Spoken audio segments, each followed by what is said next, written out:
Okay, it's live on the YouTube.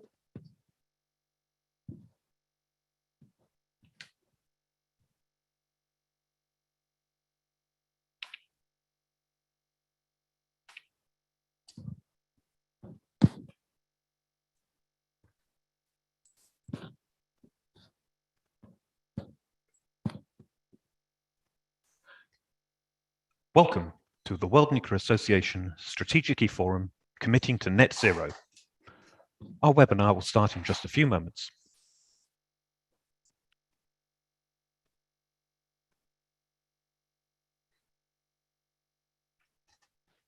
We would like to thank the sponsors of our webinar, Urenco. They've sponsored the series of these World Nuclear Strategic eForums.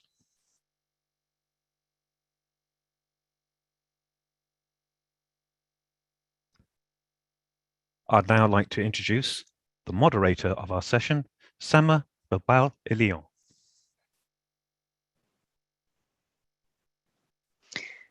Thank you very much. Good morning, good afternoon, good evening, wherever you are in the world, and welcome to this strategic eForum committing to net zero. So I think I don't have to tell you, because the world is paying very close attention this year to the UN Climate Change Conference of the Parties, COP26, that will take place starting next week in Glasgow in the UK. So obviously this is fast approaching, and governments all over the world are being called on to commit to net zero greenhouse gas emissions targets.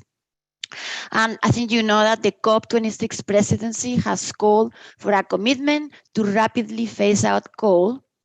And even so, we see that the greenhouse gas emissions remain stubbornly high. I think that you just heard that yesterday there was a UN report from the UN meteorological group that actually announced that the emissions for 2020 were the highest that we had so far. So clearly, countries are trying to move towards from natural gas to coal, but also recently you also followed how we have seen the energy prices have also gone up, threatening businesses and forcing many people to go into energy poverty. So I think that all these things are bringing the role of nuclear energy as much more recognized in this very onerous task, which is to achieve net zero. But today we are going to focus on what the nuclear industry and nuclear technologies can contribute to achieving this ambitious target. So obviously, reducing greenhouse gas emissions is a matter for everybody, responsible individual, companies, governments. So today, let's focus on what are the nuclear companies going to do to address their greenhouse gas emissions. So for that, I have today with me a fantastic panel of representatives from several nuclear companies that have made pledges to commit to net zero. So if I can please ask you all, you are all with your cameras on. So I have the honor to share this virtual stage today with Laurence Gazagne, which is the Senior Executive Vice President for Health, Safety and Environment at Orano. Very good to see you, Laurence. We also have Ralph Hunter, who is Chief Operating Officer at Exelon Nuclear Partners and also Vice President for Exelon Generation. Very good to see you, Ralph. We also have Susana Krechirikova, who is Director of Public Affairs at CHES. And I hope we can hear you, Susana. How are you? We also have Roger Martella, who is Chief Sustainability Officer at GE. Hello, Roger. And then last but not least, we have Kirk Snoveland, who is Head of Sales at Urenco. Hello, Kirk. So I'm going to maybe start by inviting each and every one of you to explain to us why each one of your companies decided to commit to this net zero target. What do you think are the potential benefits and the challenges perhaps in making such commitment? So perhaps I'm going to start with Kirk. Well, thanks, Emma. Urenco is a global company that delivers enriched uranium required to fuel about 1/3 of the world's nuclear reactors, enabling the generation of enormous quantities of carbon-free electricity. We do that from a platform of highly efficient plants in the UK, in the Netherlands, Germany, and the United States. Urenco joined the Climate Pledge with a goal of achieving net zero carbon emissions by 2040. We're currently working our roadmap to net zero, which will be finalized and communicated later this year. Really, the key advantage of this commitment is it's clearly the right thing to do, both for society and for Urenco. For nuclear power to be credible in the net zero debate, their supply chains must also be strongly committed to reducing carbon emissions.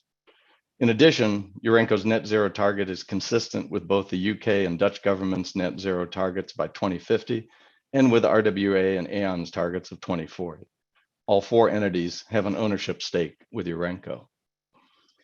The other benefit of a net zero commitment from Urenco and the supply chain is that it enables an even stronger case for a more significant contribution from nuclear power toward net zero goals. Urenco recently commissioned a study supported by EDF, IAEA, and Lucid Catalyst on how to most efficiently reach the UK net zero target by 2050. The study, done by Aurora Energy Research, is entitled Decarbonizing Hydrogen in a Net Zero Economy and is available on our website. Aurora's models show that deploying renewables and nuclear for power and hydrogen production facilitate rapid decarbonization and reduce reliance on fossil fuels at a minimum cost. All of the scenarios that Aurora studied demonstrate that both renewables and nuclear together are able to provide the hydrogen volumes needed for net zero in 2050. The final benefit to Urenco's net zero commitment is credibility. We are strong advocates for a wider use of nuclear power and should not be in a position of failing to make our own commitments or reducing the impact of nuclear power's net zero contribution. Thank you, Kirk, for that explanation. So let me go to Roger.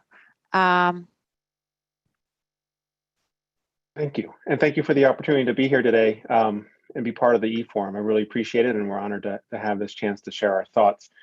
When it comes to GE's net zero commitments, and we've made two, one is for our own emissions, our scope 1 and scope 2 emissions to be carbon neutral by 2030. We think that's a pretty big deal for an industrial global company with a big global supply chain. And we're really passionate about succeeding in it.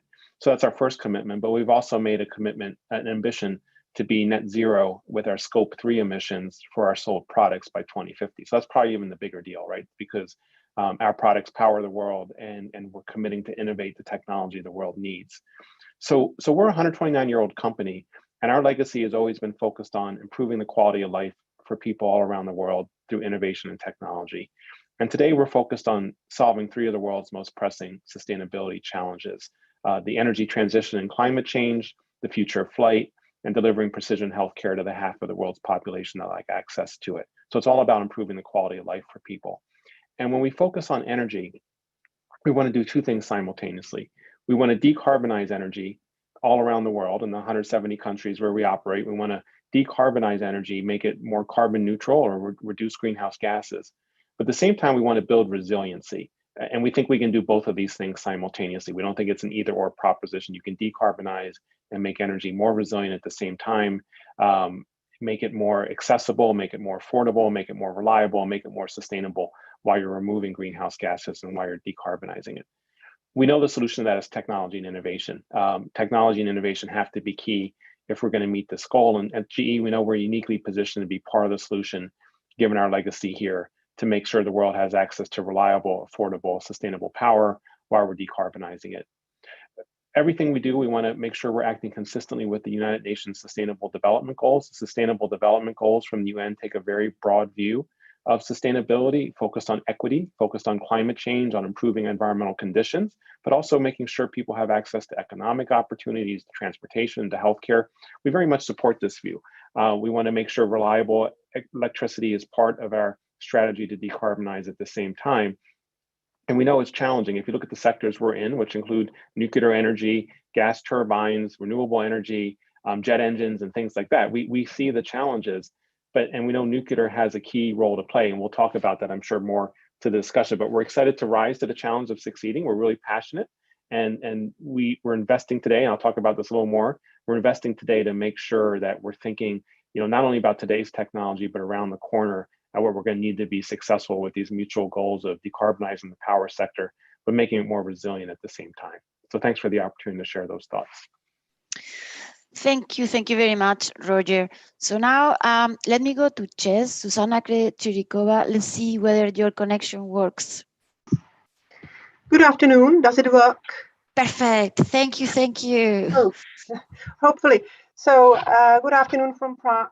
Regarding Chess, already before COP in Paris, we made our clear commitment to become carbon neutral by 2050.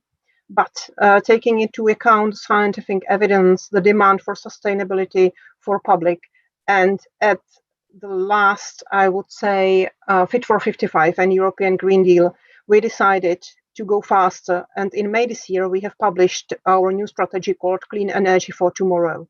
What does it mean? We want to reduce our carbon print by 2030. For the time being, we have around 39% of electricity generation generated by coal. So by 2030, we want to reduce our carbon footprint to 12%. The second thing, we want to massively invest into renewables. We want to build 6 gigawatts by 2030.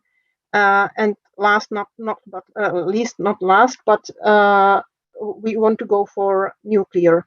It means we have already declared our aim to build 1 new unit in Dukovany, but we also want to look at small modular reactors. Lastly, I would like to mention one area which is crucial for us, and is the area of energy services. We see there a big opportunity for us. Because if you see at the EU legislation, all these targets in energy efficiency and energy savings, there is big space, not only in the Czech Republic, but also in the area of Central Europe and elsewhere. And the last thing, which is part of our vision, is the area of smart grids, because we own 2/3 of distribution grids in the Czech Republic. So we want to go for a smart future and for everything which is connected to digitalization of our services to our final customers. Thank you. Thank you, Susana. So let me go to Exelon. Ralph, why did you decide to go to this net zero pledge? Thanks, Emma, and thanks for letting me be on this panel, and thanks to the other panelists. This is a very good group. Exelon is in a sort of a unique position relative to other companies in this space. We've been on a climate change advocacy mission since 2005 for a couple of reasons. One is we happen to have the largest clean energy fleet in the United States, and it's a shame not to be putting that to good for the planet, right? So that's the first thing. But the second thing is we've grown to a point where we have 6 utilities, and those utilities have operations that have not always been clean, I'll say. And for those who don't know, Exelon consists of 2 basic divisions: a utilities division and a generations division. The utilities we own 6 different utilities, which is basically transmission and distribution, and we own a generation company and a customer-facing business, which supplies clean power to about 20 million homes and businesses in the United States. And the generation side has always been pretty easy for us because we own wind, solar, hydro, and a whole fleet of carbon-free nuclear assets. On the utility side, it's been more difficult. So recently, our CEO of Exelon Utilities, Calvin Butler, has made a commitment what he calls the path to clean for all 6 of our utilities on the utility side of our business. And then I'll talk about it a little bit later, but that commitment is to drive all the operational energy sources that the utility side uses to let greater than at least 50% carbon free by 2030, and then net zero by 2050. And then I'll talk about it in a future later on in the forum about how we're going to accomplish that. On the Genco side, we're treating this a little bit differently because we already have a fleet of carbon-free assets. On that side of the business, it's how can we use those assets to have a positive impact on the climate change crisis. Our new CEO of the generation side, Joe Dominguez, who's just was appointed about a week ago, is a huge climate advocate, climate crisis fighting advocate, I'll say. And he is very, very serious about taking this fleet of carbon-free energy sources, this nuclear fleet we own, and making sure that we are not only using it to power, provide power to our customers and homes, but also look for innovative ways to use that energy to fight other carbon generating industrial clients. For example, there's large data center customers that want to get off of fossil power that could be instead powered by nuclear assets. And I'll talk about a lot of other ones like that and fall in that same bucket. But basically, how can we use and how should we use our carbon-free assets to help fight this climate change situation and crisis that we're in globally? Thank you, Ralph. So let me now go, last but not least, to Laurence from Orano. You are muted, Laurence. Still muted.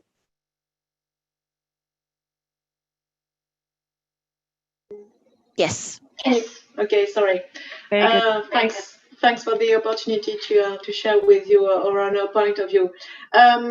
We do agree with the global issue we have concerning climate change, because finally it will be also a matter of preservation of resources and the protection of health, and maybe something about nutrition and being able to feed the people in the world. And the second point I'd like to raise that net zero is a balance at the Earth level. It makes no sense to speak about net zero at a local, business, or national level. This is a concept at the Earth level. So we want to contribute to the net zero, but I mean that we won't pledge for a net zero for Orano, but for the Earth. So we are already contributing to this by producing products and services for nuclear power, as you know, and as we need to take things even further, we even if we have already reduced by 60% our emissions since 2004, we want to go further, and we are going to keep progressing in this direction. And the objective we set in 2020 is to reduce by 40% our scope 1 and 2 between 2015 and 2025. And we will speak on that later on, but we try to manage and to measure all the progress we can do. And I'd like to say that this is a footprint issue. Concerning CO2, of course, power, disposable, water, and biodiversity. And maybe one day we will have to pledge for a global net zero, like we said before. And for us, all the business parts have their parts to do, and we need to go through strong mobilization. So this is the reason why we are so engaged in this net zero pledge. Thank you, Laurence. So let me go a little bit more in detail and try to go more in depth on the various aspects and the challenges and the opportunities on your various net zero strategies. So perhaps I will start with Ralph. You said that Exelon has stated that you will reduce your operations driven emissions 50% by 2030. So can you maybe give us some examples of specific activities that are going to help you achieve this goal over the next decade? Yeah, thanks, Emma. Those goals are specific to the utility side of the business. I kind of mentioned that earlier. So with our 6 utilities, the operations-driven reductions, as you stated, greater than 50% by 2030 and net zero by 2050. And if you look at the utility businesses, the 6 utilities, the biggest issues around carbon for them center really in 2 major buckets. One is how they power all their facilities, and 2 is the enormous vehicle fleet that we have across 6 utilities. It's a very large number of power line machines, cranes, all you can imagine, all the trucks you see on the road that take care of our power lines and our transmission and distribution. Our commitment on the utility side is that the electrification of our vehicle fleet, we're going to have at least 50% of that fleet electrified by 2030. That's a major undertaking. There's some of these vehicles, they're not electric yet. So it's a significant effort on our part to make sure that we can achieve that goal. And then the second thing is that all of our facilities on the utility side to be powered by clean energy sources. So that's a pretty significant commitment too. Depending on where our facilities are located, access to clean energy can be difficult. So those are our 2 main areas on the utility side. And I touched a little bit on the GenCo side, the generation side. The commitments there are very different because we already have a clean fleet. The commitments there are how do we use that fleet for good. So I'll talk about a couple of things later today, but for example, hydrogen production. We believe that hydrogen has the capability to be a long-term energy storage medium for a carbon-free future. Well, we have the ability to produce hydrogen with a clean asset like a nuclear power plant. So that's one thing. We have the ability to take large industrial sources of large industrial customers off of fossil fuel and put them on nuclear fuel. Couple of examples around that are around that. You probably heard, for example, Bitcoin mining, for example. Huge users of fossil fuels to mine Bitcoin. If one believes that Bitcoin's not going away, then why should we be powering those mining facilities with carbon generating assets? So we're looking at the potential for possibly entering into that business and at least saying, look, if you're going to do this, do it with clean power. So that's one area. Large companies like Microsoft and Google and AWS, who have these huge data centers. I mean, these are massive data centers that basically power everything you use in the cloud. And they're growing like crazy around the world. And depending on where they're located, they can be powered by fossil. In addition, not only is their primary power typically fossil, because they have to be available all the time. I think it's 5.9 efficiency on these, or availability on these things. They have a whole set of backup generators. Well, guess what they are? They're diesels. So, and then they even have a tertiary set, which is batteries. So we're looking at how can we help in that space. That's a huge load across this country, and it's actually worldwide that we're looking at. And the third thing, the third kind of leg that we're looking at is the next generation of nuclear power and how that can play a very important role in decarbonizing the future. And that's small modular reactors, advanced reactors. And we're partnering and working with multiple vendors in that space as well. Yeah, very, very interesting. Thank you, Ralph. So let's go to Chess. Susanna, you gave a few examples of what you are doing to achieve this net zero, but of course, I think that the biggest challenge here is the fact that Chess has a very diverse portfolio that includes low carbon and also carbon intensive sources. So how are you going to tackle this challenge in order to reach these net zero goals? Well, as I have already said, we have started to phase out the coal part of our portfolio. As I said, for the time being, we have like 39% of coal. We want to have like 25 by 25, and we will have probably like 12% of coal by 2030 in our portfolio. What is the biggest challenge for us is actually the central heating system, because we have still like 3.5 million people connected to the central heating system in the Czech Republic based on coal power plants. So we have to either decentralize the system, but it would mean that probably the prices would increase, or we have to keep the system centralized, but converge the coal CHPs into probably gas CHPs. But for the time being, no investment is being made because we don't know how sustainable the gas would be on the basis of the taxonomy legislation. So for the time being, we are just waiting how the taxonomy will evolve and how gas will be classified. We can, and we are certainly investing into renewables, but we have limited potential for that. We can invest into photovoltaics, and we are doing that. We have just finished the first class of projects into the so-called modernization fund. We have invested into 250 megawatts of photovoltaics, but we have no enough potential to replace the coal by photovoltaics only. So we have to go into wind investments, but there is big problem with the length of the permitting procedure for wind investment in the Czech Republic. So it takes like 5 to 7 years to build a wind farm. So it's not a solution that will solve our problem. The other problem is that the Czech government has set up the so-called Coal Commission to decide about the coal phase out, but they have set the deadline to 2038. But if you look currently at the market and the prices that are on the market, the phase out will probably happen sooner than the Coal Commission has decided. And we have a big problem. And for the time being, we have no solution how to solve it. So hopefully the legislation will evolve in a positive way regarding gas.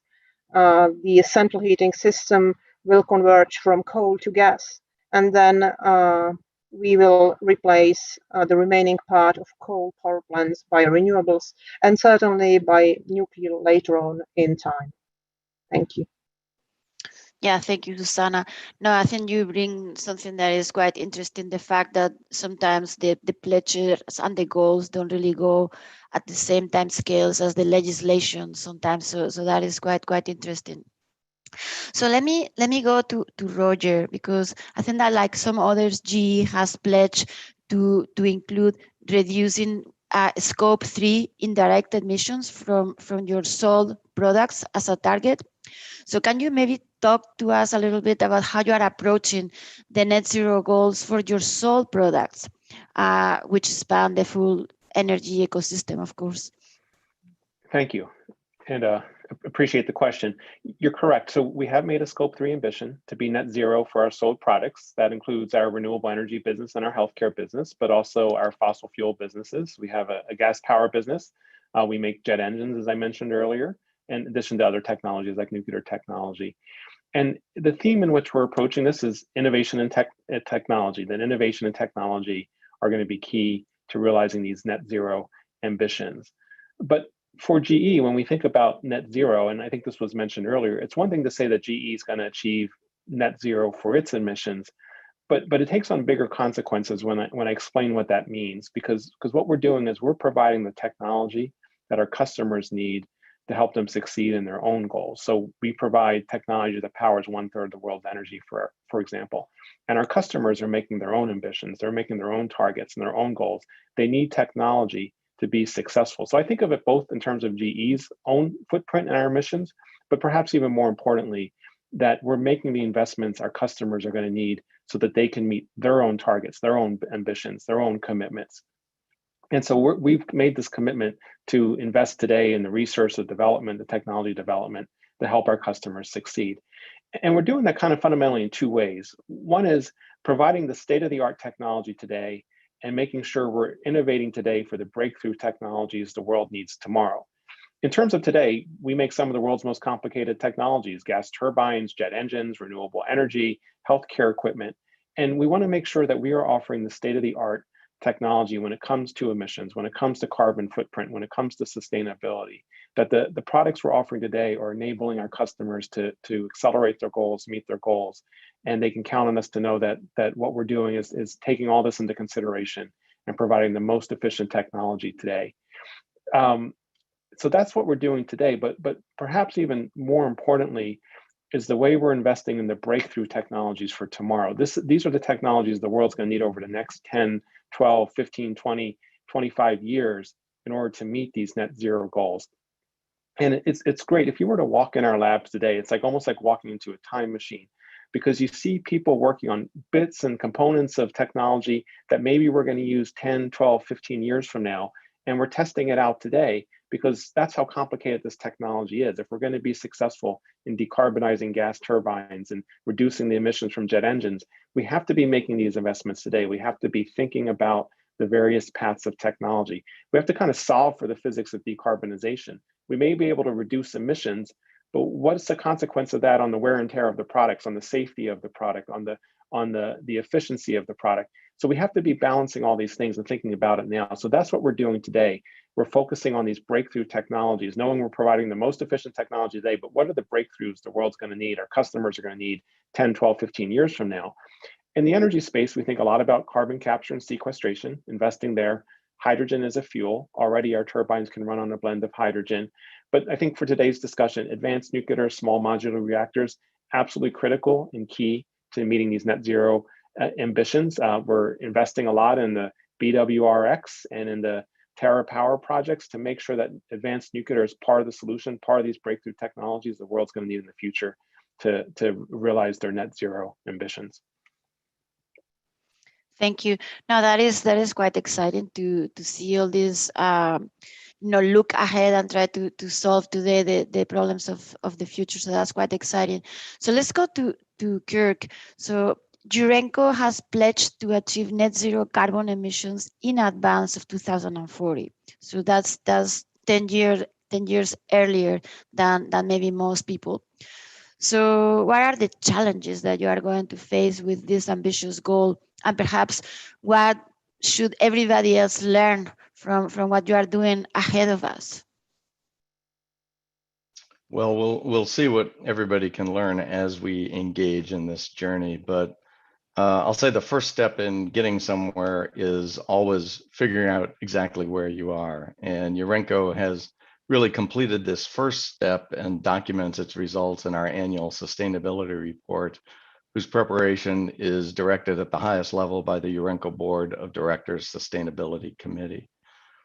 The second step, establishing a strategy to achieve net zero, will set science-aligned targets covering our scope 1, 2, and 3 emissions, and will focus on the areas of operational energy efficiency, supply chain engagement, and energy procurement and on-site generation, followed by finally neutralizing any residual emissions. As with many organizations, and I really applaud Roger's focus on scope 3 emissions, those scope 3 emissions, those associated with our wider value chain, will be the largest challenge because we have less control over them. We recently undertook a study to identify which areas our value chain we should focus on our carbon reduction efforts on.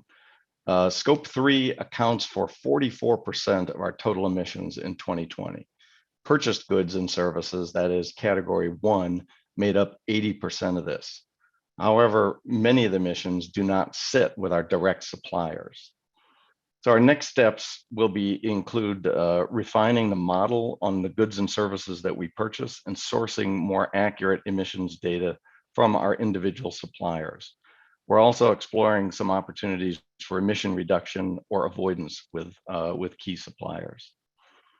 I am pleased to report that in terms of scope 2 emissions, that is purchased energy, each of the 4 suppliers to our main facilities, EDF Energy, NG, Axpo, and Excel, all rely to some extent on nuclear power and have made their own climate pledges.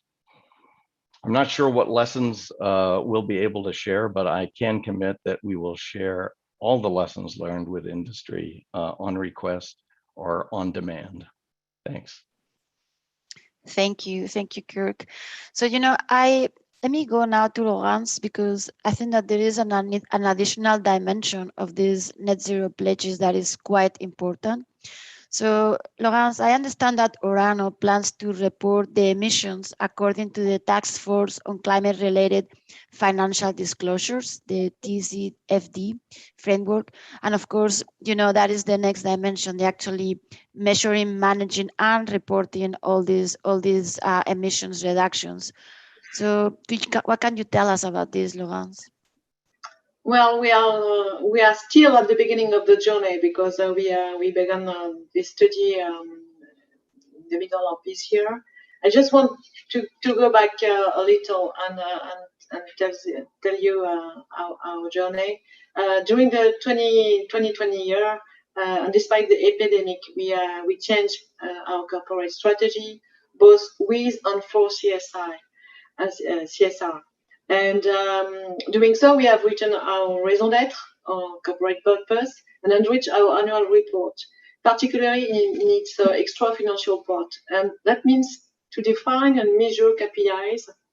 And this is not as simple as it seems. And like you said before, for instance, measuring scope 3 could be a very difficult part of the business. Saying that ours is mostly up our value chain and represents more than 2/3 of our emissions. So it means that we need to do a lot with our suppliers, and we need to be sure of the measurement. And finally, it will have taken us almost 2 years to be able to publish it next year. So you see that counting and measuring is not a simple business, and you know that. But setting targets is not simpler. For instance, should we be the best in class for providing net zero or realistic and responsible industrial? And I had to bargain a lot with my colleagues at the ExCom. So this is the reason why we are going to the TCFD framework to be something like science-based target. And we are assessing our mining assets. We are assessing our transport chain, and we will also assess. I missed the third any time. The suppliers' value chain to be sure that during this, the TCFD framework is something like a climate stress test. So we will see if all those 3 items are strong enough towards climate changes, and going on measuring and trying to define the new targets. Because which is important in measuring is that you identify the way the items you have to progress in, and then define the KPIs. And I think that almost all of you have the experience that beginning to count and to measure is doing half the way to meet your targets. So this is a long journey, and we need to be very motivating for our people, because it's so boring to count the emissions that you are not sure that they are well counted. And but we try to make sense and to provide some new tools for our people to measure their emissions. Yeah, thank you, Laurence. No, I think that several of you made this very important point, which is in order to achieve this net zero, first you need to know where you are. So that's measuring. So this is something that Kirk mentioned and Laurence just mentioned. And also then you can draft the path, and you need to have a good control of the different performance indicators, etc. And this is something that we are seeing quite a lot in this new world, where there is a lot of interest in ESGs and climate financing, etc. But quite often there is a lot of greenwashing. It's not clear whether the criteria are set up with science in the background and things like that. We will talk about that a little bit later, but I think this is a very important topic that we will discuss. So let me go back to Suzanne, because I think it's quite exciting that in the Czech Republic, recently there was a new law approved that enabled power purchase agreements to address previous market failures to facilitate the deployment of nuclear power plants. So maybe, Suzanne, can you tell us a little bit more about this law and how this is going to be useful in the overall energy market in general for new nuclear towards net zero? Yes, well, actually, our government has achieved an agreement with the opposition parties like 2 years ago to support new nuclear build in the Czech Republic, and they have started to draft this law, which is the law called Law about Transition to Low Carbon Economy. In a nutshell, it's the law which deals with nuclear, and then we have separate other law which deals with renewables. What is the principle of this law? We call it PPA, but it's kind of offtake contract, which says that any new nuclear project in the Czech Republic will be supported by this type of vehicle. It means that a power plant which will be built will sell all the electricity produced to special purpose vehicles owned by state at a guaranteed price. And this SPV, state SPV, will then sell the electricity to the market. The conditions are now being negotiated between ČEZ and the government for our first nuclear project in Dukovany. The state has started the pre-notification talks with the Commission. But as for ČEZ concerns, we are happy that basically there is, let's say, agreement of the whole political environment in the Czech Republic, that firstly there are market failures which have to be addressed. Secondly, that any new investment into nuclear needs a state aid scheme. The state aid scheme that has been selected by the Czech Republic is based on the CFD, which has been successfully notified for Hinkley Point, but it's a bit different, as I said, because there is no strike price, but there would be a guaranteed price which is set for the whole duration of the power purchase agreement. How long the state aid and the power purchase agreement would be, it will be subject to the notification of to the European Commission. So for the time being, the law speaks about 60 years power purchase agreement, but the question is what and how it will be approved by the Commission.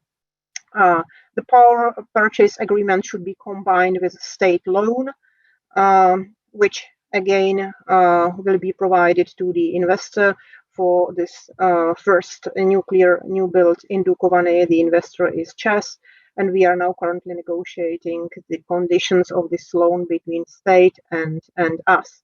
And then it will be again notified to Brussels, and hopefully it will be adopted soon.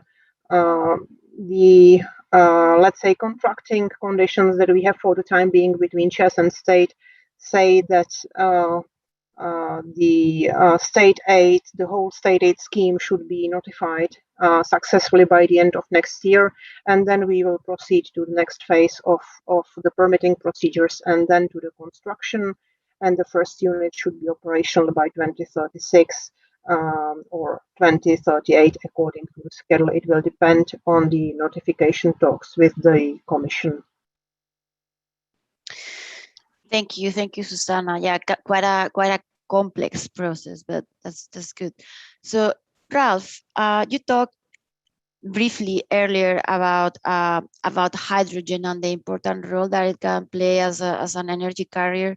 So, can you maybe give us a little bit more detail on your vision of hydrogen production from nuclear energy to decarbonize perhaps other sectors in addition to electricity? Maybe based on your experience with the 9 Mile Point demonstration project. Yeah, thanks, Emma. So as I said earlier, we feel like we have a responsibility because we generate 1 of every 9 zero carbon megawatt hours in the United States. And we believe we have a responsibility to find innovative ways to use that zero carbon asset more efficiently and to seek for better ways for our environment and our climate. So one of the things we did is in August, we received a DOE grant of about $5 million to explore the potential benefits of on-site hydrogen production at one of our nuclear facilities. And we chose 9 Mile Point in Oswego. And that partnership, we partnered with Nel Hydrogen, Oregon National Lab, Idaho National Lab, and the National Renewable Energy Laboratory. And the purpose is to demonstrate the storage and normal usage of hydrogen at the station with nuclear power being the supplier of the electricity for the electrolyzer. It's a PEM electrolyzer, which is a proton exchange membrane type of electrolyzer that's being installed there. It's going to be powered by the plant. We believe this is well, the plant uses a lot of hydrogen, by the way. Nuclear power plants use a lot of hydrogen. So most of the hydrogen produced in this demonstration plant will actually be used at the plant. But we're also exploring ways of potentially transporting that elsewhere to be used for other industrial applications. And that's part of the longer term goal here. But I just want to expand a little bit beyond just this concept of hydrogen. With these assets we have, we're also looking at other hard to decarbonize industries, and I brought up transportation, electrification of our transportation fleet and utility side. Hydrogen, we believe, is a long-term future potential transportation fuel. As you probably all know, there's the only vehicle available in the United States that's a hydrogen for the public is the Toyota Mirai, and it's only available in like San Francisco and LA because of the infrastructure being so small. But we believe that in supporting both the production of hydrogen and we're also looking into potentially working with hydrogen infrastructure build-out companies and looking at potential partnerships there, we can participate not only in the production of something like hydrogen, but also in its application later down the road. Quite interesting. That sounds very interesting. So, Laurence, following up on this trend of innovation. So, of course, we know that one of Orano's top priorities is obviously innovation. So, can you tell us maybe a little bit about some of the projects that are maybe more relevant today in this area? Yeah. Yes. I'm sorry, once again. Yes, we have 3 fields of innovation and R&D investments. The first one is in the field of health. The research we are conducting is to develop new cancer treatments with radioelements such as lead-212 for the construction of a new laboratory for the production of non-radioactive isotopes for medical imaging. We are also doing stable isotopes facility in one of our plants. And the second field is in the power generation. We spoke about the new nuclear generation, and we are working on recycling various nuclear materials for new nuclear power generators. And the last one is the recycling of strategic materials contained in car batteries, because we have some merge competencies between this field of industry and what we do in our plants. So we do for power generation, but we try, like I said before, to have an impact in health and recycling footprint in globally. So this is the 3 fields of our R&D prospects. Mm-hmm. Thank you, Florence. So following up on this research and development area, Roger, I know that GE is working jointly with TerraPower on the Natrium Advanced Nuclear Reactor System, which is of course very innovative, but also has this additional dimension in which you plan to deploy it in order to replace coal plants. So I think that this brings a very interesting dimension towards the just transition, the not leaving anybody behind. Can you tell us a little bit about that? Yeah, thank you for the question. And I think it goes back to my theme from earlier that we want to decarbonize, but we want to build resiliency to the grid at the same time. We want to make energy affordable, reliable, sustainable, and do these 2 things simultaneously. And we just want to be super clear on this, that we think those are both mutually achievable goals. They're not mutually exclusive. You can do them both together. So this is a great example of that. And we do really value the partnership here with TerraPower. No one company can solve these issues alone. It's great to hear about all the collaboration on this call. And we firmly believe that we're going to be more successful with collaboration and partnership, and particularly in the nuclear space where this is particularly complicated. A lot of legacy here, a lot of partners have to come together, and nuclear energy is such a vital component of the energy transition. We're happy to play a key role in that transition, working with our partners and with other companies and our stakeholders and our customers. The TerraPower project is a great example of carbon-free, dependable baseload that also provides flexibility with the dispatch, and we're very enthusiastic about this Generation 4 technology for the long term, and what we're doing with the partnership to develop the Natrium technology. We're proud of the fact that Natrium was selected by the Department of Energy for its Advanced Reactor Demonstration Program, and the Pacific Corp Rocky Mountain Power project to advance Natrium in a retiring coal plant in Wyoming is just a great example of this theme of decarbonizing energy, but growing resilience at the same time. So we're really excited about the Generation 4 reactor. We're excited about this partnership. In the meantime, in the near term, we're continuing to focus on Generation 3 plus technology as an essential bridge before the Generation 4 technology comes online and can be deployed to the grid. To that extent, we're developing the BWRX 300 to fit that need. The first reactor will be deployed in 2028. And this is a smaller, simplified version of already licensed, designed, optimized for costs, takes advantage of fuel types that are already in production. So this is back to our theme of what can we do in the near term to make meaningful impact today? And then how can we develop breakthrough technologies for the long term that the world's going to need to be successful? So proud to be having both a role to play in this Generation 3 technology, Generation 4 technology, working with our stakeholders so that we can all be successful in realizing these goals. Thank you, Roger. So, Kirk, maybe following up on what Roger just said. So he talked a little bit about the nuclear design, but of course, the nuclear fuel is quite important in that context. So can you tell us a little bit about Urenco's work on advanced nuclear fuels, and of course, how is that going to be obviously very, very beneficial for all nuclear power plants, but particularly in this context of net zero and decarbonization? Oh, thanks for that question, Sam. I absolutely will. But I wanted to just follow on what Ralph was saying about the importance of hydrogen-based transportation systems. And one of Urenco's adjacent businesses is a subsidiary of our joint venture with Orano ETC.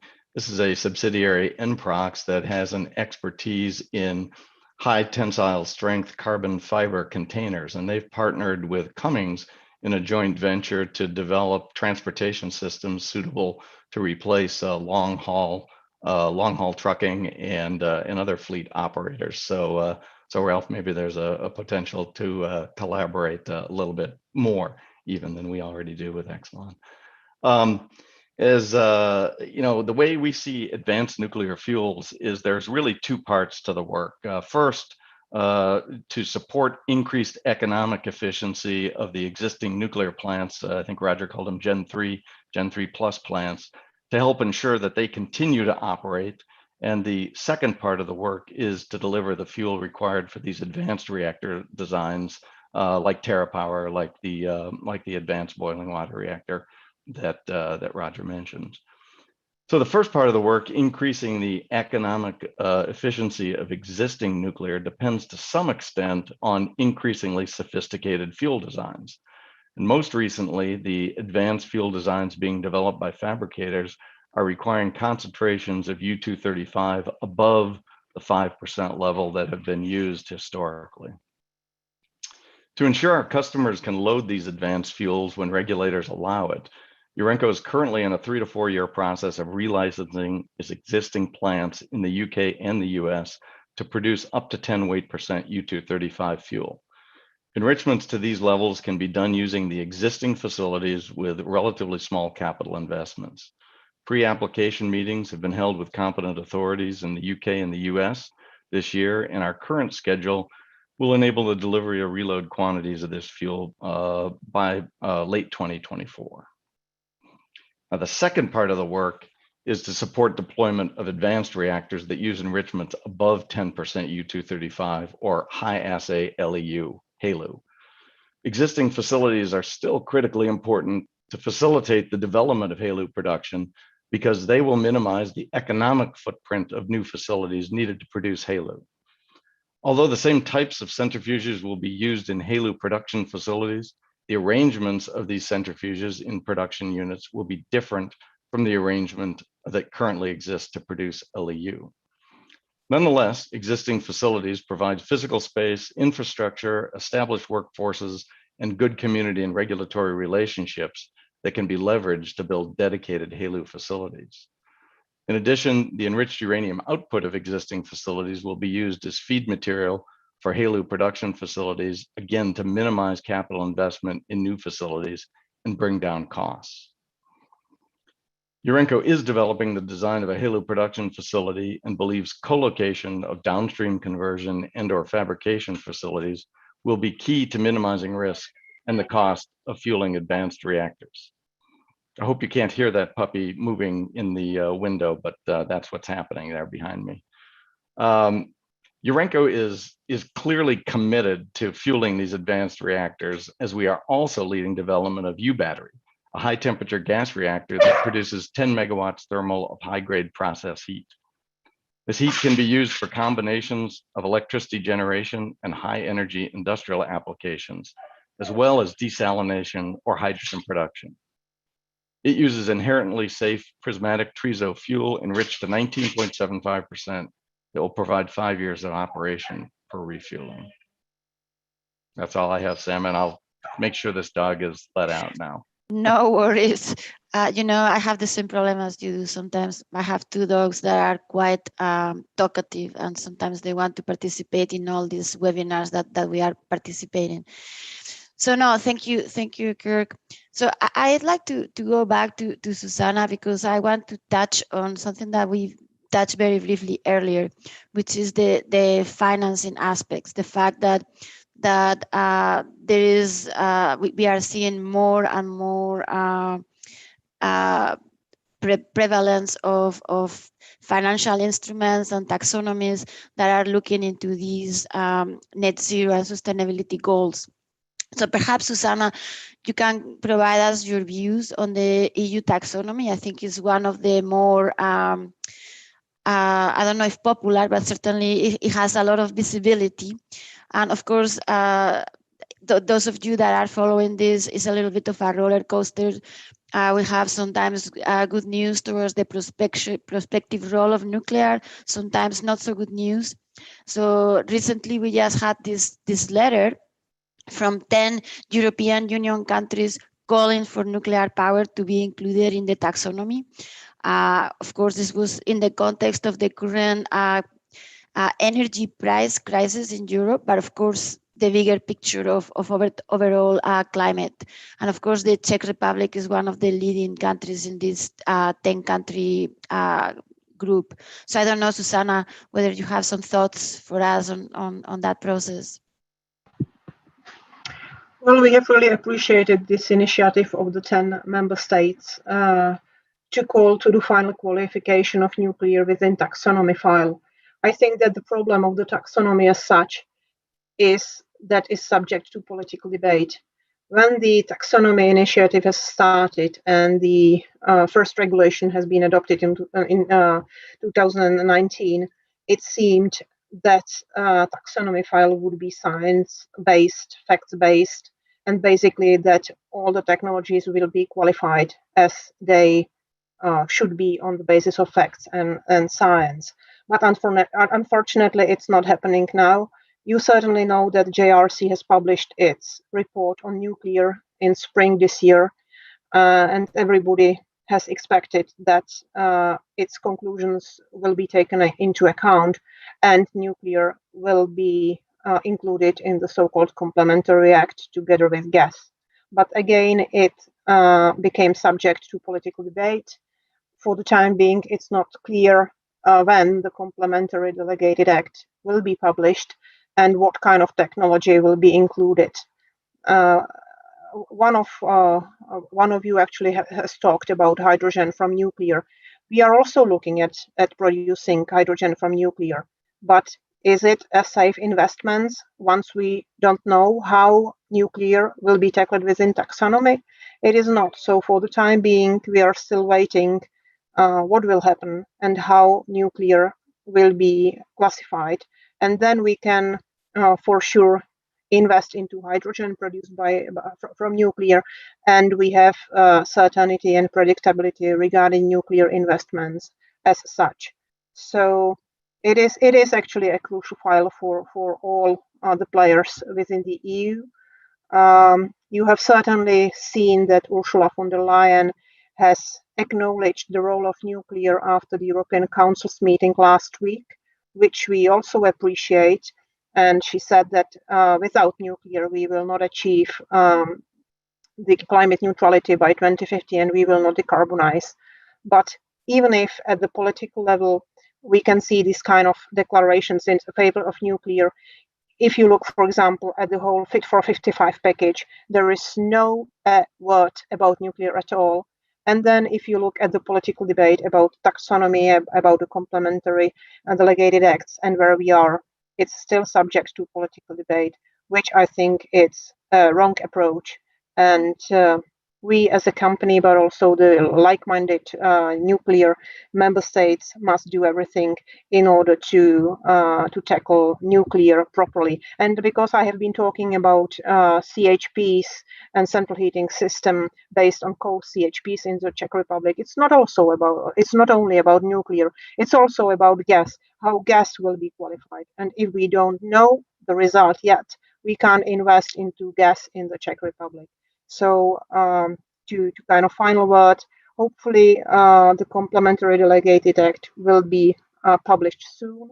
It will contain both gas and nuclear, and both technologies would be classified on the basis of facts and science-based evidence, and will not be subject to political negotiations and debate at the EU level.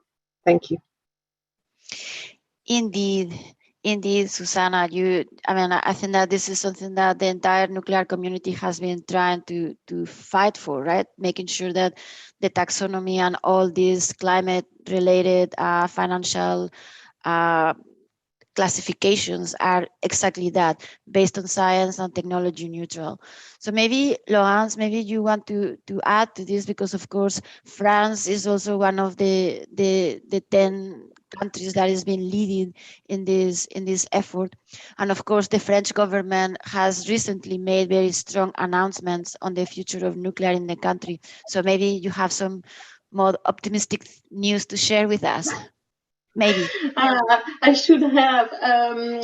No, I have no good news yet. But what is a fact, and a science-based fact, is that I told you that our Scope 3 is 2/3 of our carbon emissions. It's because most of our Scope 1 and 2 are made in France, and as you know, the electricity is very low carbon in France, thanks to the nuclear power. So this is a fact, and we are very, I would say, very aware of this, and we are quite afraid that if the mixed change in France, we will have higher Scope 1 and 2, and we will have to do a lot to try to downsize it.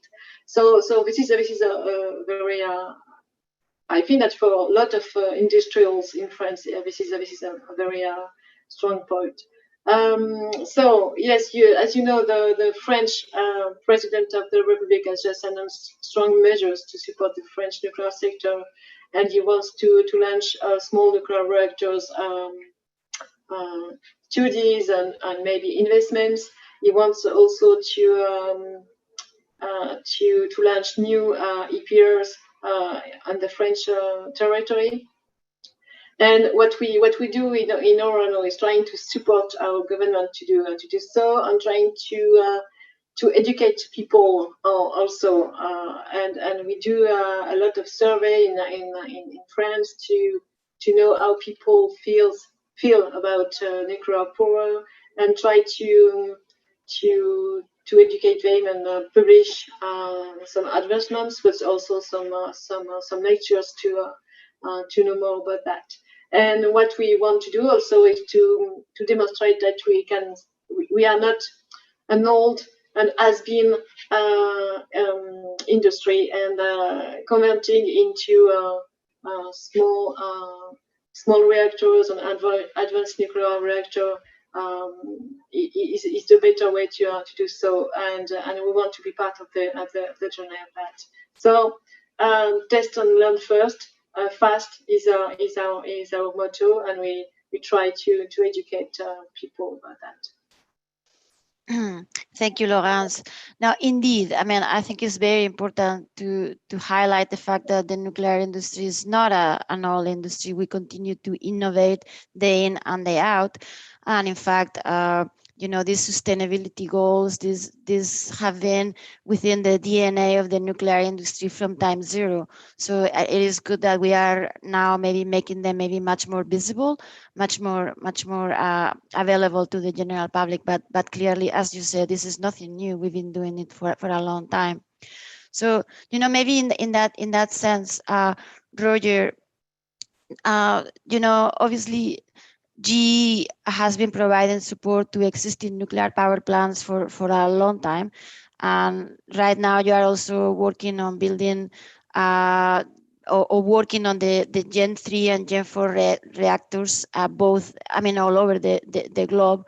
So what do you see as the key issues that we need to overcome in order to accelerate this deployment of new nuclear power plants around the world? Thank you for the question. And it's something we talk about and think about all the time.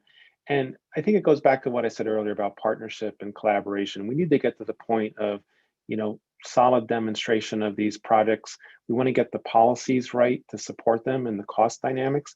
And all of that's, you know, taking partnerships and collaboration. I spoke a little bit earlier about some of our private partnerships, but this is where I think the government really comes into play. They can help with all of this. They can help set up the policies that encourage the demonstration projects, that encourage the research, that encourage the just a good environment for not only being able to test these projects, but sending policy signals that nuclear is here to stay and that they're going to be investing in this long term. They see it as part of the solution, and that the government's own Paris Agreement, net zero goals, a lot of good discussion on the EU taxonomy. I really appreciated that are creating the right policy incentives that bring the certainty to make these investments, because when you're making big investments like this, you do need certainties. Uncertainty is the thing that tends to kill big ideas. And so the government, you know, should create the right policy environments. We're seeing a lot of encouraging signs on that. You know, the Biden administration, Department of Energy has been supporting small modular reactors, a lot of good progress in Canada. The UK, Boris Johnson, you know, throwing a lot of support behind this, some really good discussion on the EU taxonomy and so on. But we need to continue to bring that certainty to the policy and also the support for the cost. All of these projects involve, you know, some extent of public funding, public partnership, and taking some of the investment in the project. And talked about the Terra Power project and Department of Energy's investment there, other governments around the world investing in these. That type of you know, sharing of the costs, the investment in the technologies is going to help with the certainty, help get to the point where we can demonstrate them, make sure that nuclear is playing a key role in the energy transition, and that we're keeping on the list of one of the key solutions as we look at these breakthrough technologies that are needed to get to the net zero solutions. Mm-hmm. Indeed, I completely agree that government support is absolutely indispensable to incentivize this confidence and this perhaps long-term planning, and also will private and public investment.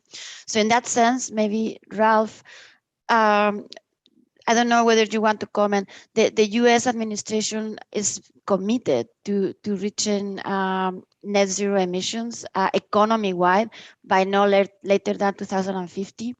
And clearly the US is taking a leading role in climate change. So what do you think is the role of developed countries to support developing countries in reaching this net zero? Well, thanks, Emma.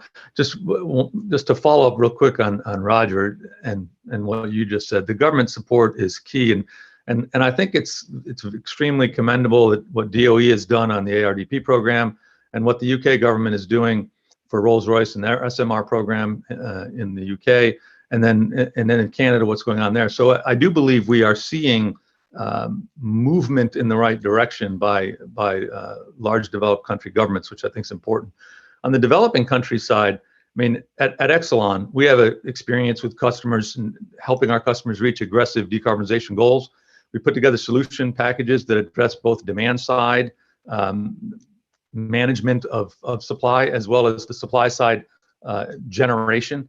So for developing countries, I think you need to help them both on the demand side, putting together how they should manage their decarbonization goals and get the supply, and then you also need to help them on the supply.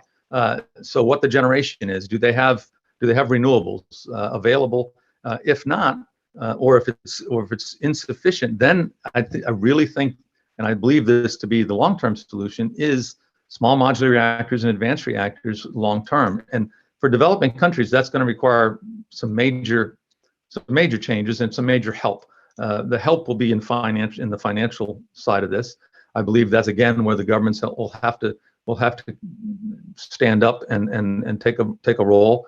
But also, private companies can do that. And our view at Exelon, we want to be the operator of these assets so that we can ensure they are run at the high capacity factors they need to achieve their financial goals. And in developing countries, where you can put something that's only going to cost you, 1/10 of a large reactor, and build that with reliability and with some confidence to meet a schedule and a budget, that's going to give a local government a very positive view on that potential power source. And the only way that's going to happen is if we demonstrate this elsewhere in developed countries. So we're looking very carefully at what's going on in Canada, very carefully on the ARDP program, very carefully in the UK, see if Rolls-Royce can build a fleet of SMRs in that country. If any of those happen, the ability to then migrate to a developing country with a demonstrated small reactor design is going to be very high, and that's going to be.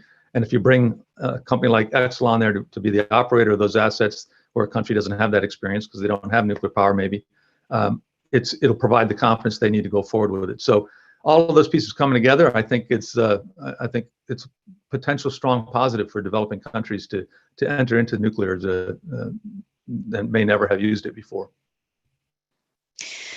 Thank you, Ralph. So we are getting to the end of our session. So let me, I'm going to perhaps, Kirk, give you the last word. And I wanted to know a little bit about, you mentioned this briefly earlier, this report on decarbonizing hydrogen in a net zero economy that Urenco published recently, and perhaps how it synergizes with the recent net zero strategy that the UK government just published, which is of course both are for the UK. So any highlights that you want to leave us with before we close this eForum? Sure. Well, let me address the UK government policy first. I guess they have recently published a net zero strategy, which we love because it places nuclear power at the heart of Britain's targets to reach net zero by 2050. And just like Ralph and Susanna both reported, we also believe nuclear power has a key role alongside renewables in a clean energy transition through the generation of electricity and the production of hydrogen for transportation and industrial use. The UK government's policy confirmed that they hope to bring at least one large-scale nuclear project to the point of a final investment decision by the end of this political cycle, by the end of this parliament, as well as taking measures to inform investment decisions during the next parliament on further nuclear projects. So the UK government's decision was also included introduction of a regulated asset-based model. So a little bit different from the contract for differences and purchase power agreements that Susanna was talking about, but still an important step forward. The RAB model is really central to reducing the cost of building new nuclear capacity in the UK, and it matches the availability of that asset, which is 60 to 80 years, to the recovery, the economic recovery and return of that asset. There's a really a huge amount of support in the UK from businesses, unions, and the supply chain who are all looking forward to delivering on the next generation of nuclear power. And Urenco is certainly ready to play its part with UK fuel ready for UK reactors, whether they're the large EPRs or the small modular reactors proposed by Rolls-Royce. Certainly, and I think it goes without saying, I'll say it anyway, but for COP26 in Glasgow, we think it's vitally important for the nuclear industry to participate in the dialogue and debate in order to make the case that nuclear energy is a critical part of the solution for climate change and achieving decarbonization. Nuclear power, renewables, and hydrogen belong together in a net power world. And this is really the conclusion of the Aurora Energy Research study that you asked about. Those, just real briefly, the highlights of that study, which again is available on the Urenco website, is to facilitate rapid decarbonization and cut dependence on fossil fuels. Nuclear and renewables are needed together for power and hydrogen production. They can together produce everything that's required by 2050. And relying on large installations of nuclear power alongside renewables provides the minimum net present value costs associated with decarbonizing energy in the UK. There's significant greenhouse gas emissions and reductions in the use of nuclear and renewables for power and hydrogen generation.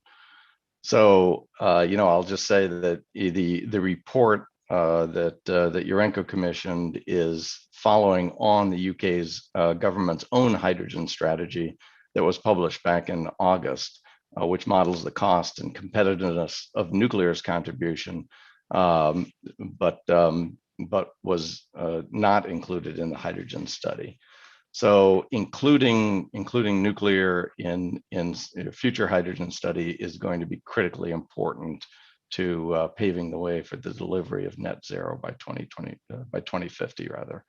And so we look forward to the COP26 conversations and conversations with all the governments in which we work in the future. Thank you. Thank you, Kirk. And thank you everybody, Ralph, Kirk, Laurence, Roger, Susanna. Thank you so very much for your very insightful comments today. I think, so we are going to close, maybe last couple of thoughts on my side. I think that many of us are going to be following COP26 for the next couple of weeks, and some of us will even be there. So as Kirk just said, many organizations, obviously World Nuclear Association, but many other organizations around the world have been doing quite a lot of work to make sure that nuclear energy is sitting at the table at COP26 together with all the other low carbon energy sources. So please stay tuned. One thing that I want to highlight for many of you that are watching us around the world, if you want to follow what is going on at COP, if you want to see perhaps a lot of the reports that we discussed today in this webinar, I encourage you to visit the special portal that World Nuclear Association has put together for COP26.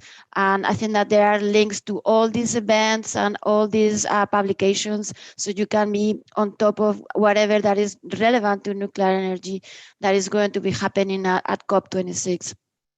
And with this, I will thank everybody that is around the world watching us live right now, and much more especially our 5 panelists. Thank you very much for taking the time to be with us today and share your insights. And with that, I go back to Jonathan. Thank you. Thank you very much for joining the event. And we will look forward to meeting you at another event hosted by World Nuclear Association in the future. And for now, do remember to join in at the COP26 portal on our website. Thank you again.